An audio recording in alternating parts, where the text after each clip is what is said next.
Hey guys, it's Mr. Smith here, and it's science class, and we're going to play some Tyto Ecology. So, you guys voted to add the deer mouse last time, and I think I said I was going to add the jackrabbit too, because it's already unlocked, but I just wanted to take a look here before we did anything.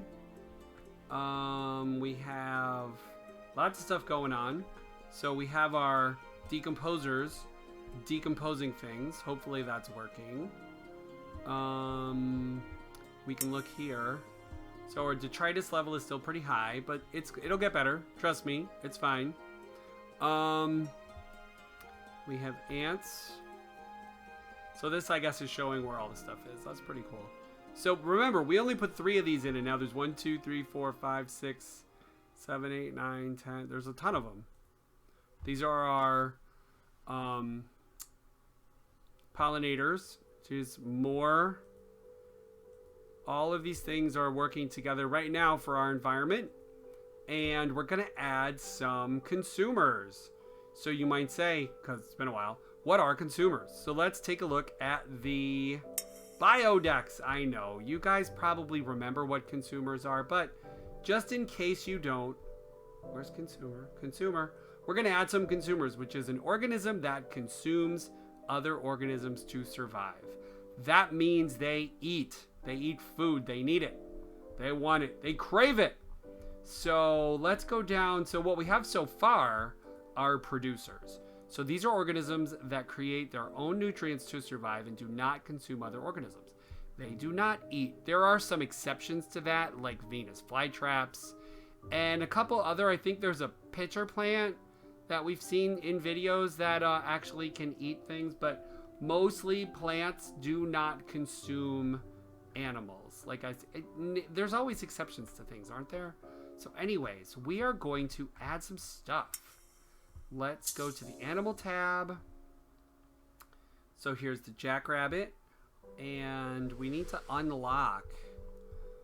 We're unlocking the deer mouse today. So let's hit yes to unlock it. Use our things. And oh, he's so tiny. Look how tiny he is. He is a herbivore and he is extra small. So let's add the deer mouse.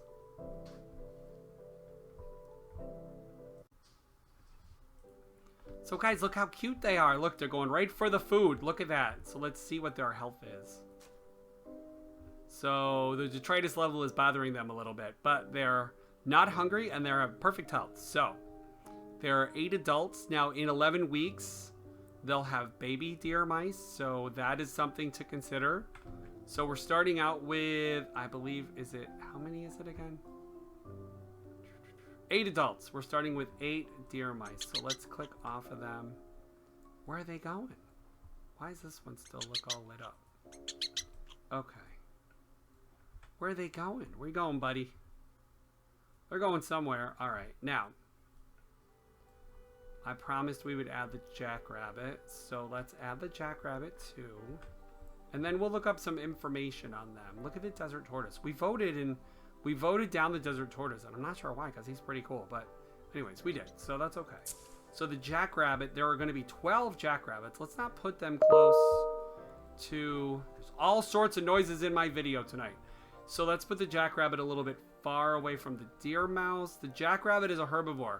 So you would think because he's a little bit bigger, he might eat the deer mouse, but he's not gonna because he's a herbivore. So let's put them down. Oh, there he is. Look how cute. 2. Should be 12 of them when we're done. They're also going to be bothered by the detritus level because it's a little high, but that's okay. So we will... Additional information. Let's look in the biodex and see. They're going to add detritus to the environment too, which is not a good thing, but it all has to happen. So let's look up species. Let's look up the jackrabbit and the... Well, deer mouse first because it comes first. So mice are omnivores. They eat fruit, nuts, leaves, and other greenery as well as small insects. They might eat our pollinators. Mice are small enough to fit into the mouth of just about any carnivore around. Snakes, foxes, coyotes, and birds of prey will all eat mice. Sorry, mice. Oh, You guys are probably going to vote to add the snake next as a carnivore too, huh? Notes. Mice squeak and stamp their paws to warn other mice of danger. Mice have sharp teeth and can bite hard enough to draw blood, but they usually don't stand a chance against a predator. Their first choice in any dangerous situation is to hide. So that is the deer mouse. Now let's look at the jackrabbit. Jackrabbit.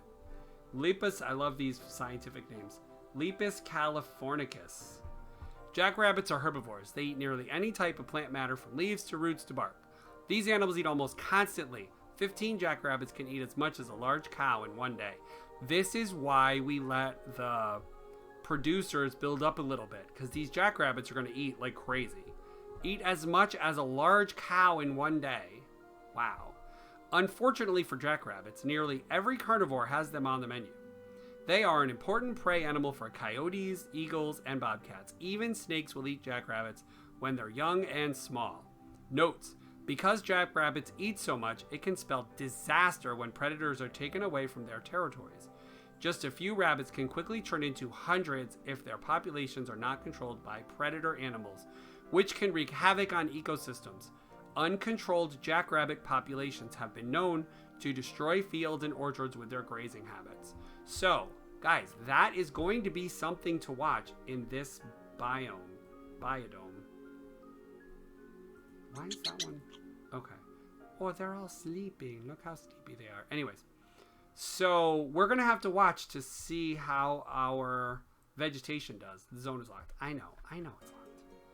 So where are... How come I can't see my... I don't know. I'll have to figure out why. I can't see any markers for those. So they're still at full strength, but they are going to get eaten. So guys, what I'm going to do is I'm going to let this play for a little bit and come back, and it'll be a second for you because it'll be the next part of the video. But for me, I'm going to let it sit for a while. I don't know what I'm going to do. I'll just fool around, mess around with my games, whatever. And I'm going to let this play, and we'll see what happens with a couple of things. I want to see what happens with the producers and how much the consumers eat them. And I want to see if our insect population goes down with the deer mice, because they eat insects. So they might make a dent in our decomposers, except for the mushrooms. Although the mushrooms get eaten by herbivores, so that's also going to be a problem. So, yep, herbivores will eat the mushrooms in your biodome. So we'll have to watch that carefully. We might need to add more of them. Who knows? Anyways, so I'm going to go away, but let this play, and I'll come back in a second.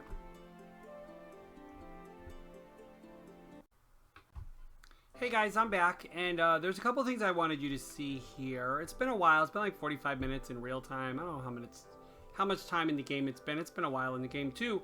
But so first of all, our deer mice, and our jackrabbits are doing well. Their average health is 100%. Their hunger is 85%. I do want you to notice all of these plant bunches.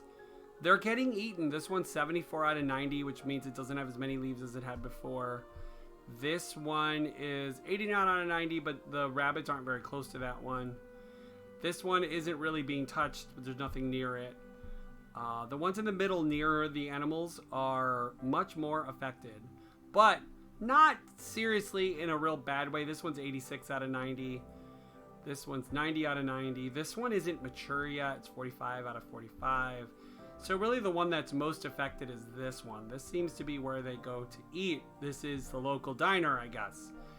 So I'm going to let this play a little bit more. I might pop back in before I'm done playing for the night. But we have a decision to make, because we read that if we let these rabbits go, and these mice too, they will multiply.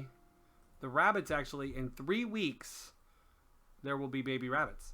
And then there'll be way more rabbits than we really want, and all this vegetation will start disappearing. So we need to add a carnivore. So We could have this medium carnivore, this bobcat. We could add one of these snakes, the coral snake or the king snake. The coral snake is extra small. I'm not sure the coral snake can eat the rabbits.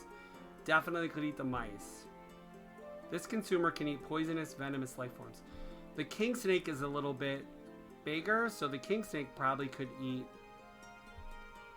both the rabbit or the desert mouse. So we could add the bobcat, the coral snake, or the king snake. I think the bobcat would be overkill, and we would really be... This consumer is tough to eat as an adult. It can only be eaten by consumers. So this one would be too much. I think we should add one of the snakes, which I don't want to add a snake, but that's the vote, guys. So it's one of the snakes, the coral snake or the king snake. Let's look in the biodex so you have some information to go by. We're looking up coral snake and king snake. So we'll look here, species. Coral snake will come first. Coral snakes eat small animals like rodents. They also eat insects and even other snakes. The coral snake is not a major source of food for any large predator, though it does fall prey to larger snakes. Coral snakes have a black head and a black tail. When threatened, it will lift its tail and head at the same time. So that would be predators will be confused about which end is which. That is confusing. So that's the coral snake. And then the king snake. King snake. K for king. King snake. There we go. King snakes are carnivores who will eat most animals small enough to fit into their mouths. This includes rodents, reptiles, and even eggs. King snakes are eaten by hawks, eagles, and other carnivores, including larger snakes. King snakes have their name for a reason. Much of what they eat is other snakes, though king snakes are carnivores that will eat most animals small enough to fit in their mouths. They also eat poisonous snakes like coral and rattlesnakes with ease. So the coral snake or the king snake, guys. That's the vote. So go ahead and vote now. Albinism. We don't need to learn about albinism. So anyways, I'm probably going to pop back in one more time. But you guys are going to vote on the coral snake or the king snake. So I'm going to pause the video and then come back to you. So I'll be back, guys. Hi, guys. So I'm back one last time. And things are not going well. I think I might have let it play for too long. We now have 12. I'm going to pause it again. Because some of our grass just disappeared. We have 12 adults and 24 juvenile rabbits, and all of our vegetation is gone except for this little bit over here. So we have to put some more joint fur in, and then we have to